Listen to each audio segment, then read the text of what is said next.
If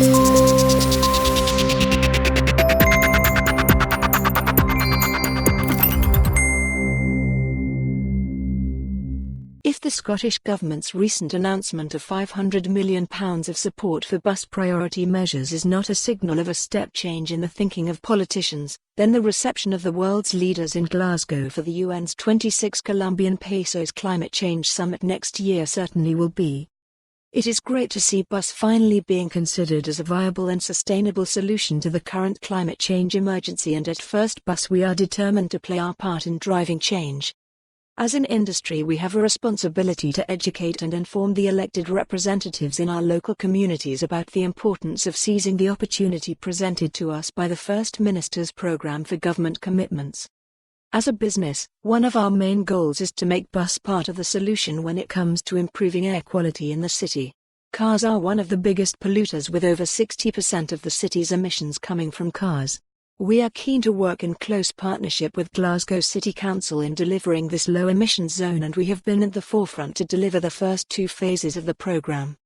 First, Glasgow have invested over £31 million in the last 2 years with the introduction of 150 brand new Euro-V ultra-low-emission vehicles for Greater Glasgow to speed up the switch to low-emission vehicles in support of Scotland's first LES in Glasgow city centre.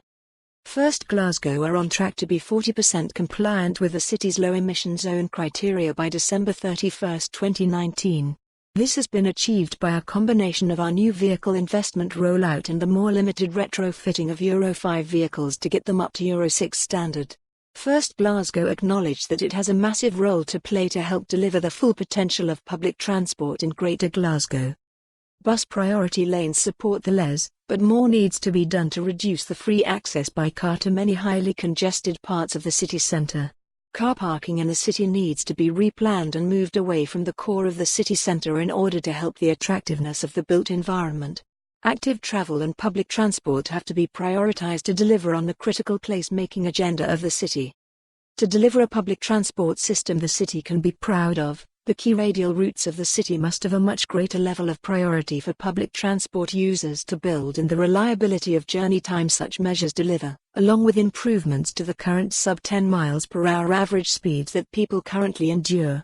Enforcement of the existing bus priority measures are also badly needed to speed up journey times and make bus services more attractive to people. By working together with GCC and Transport Scotland, we can make great strides forward in improving air quality not only in Glasgow, but all of the areas we. For more on this story, visit the news article link.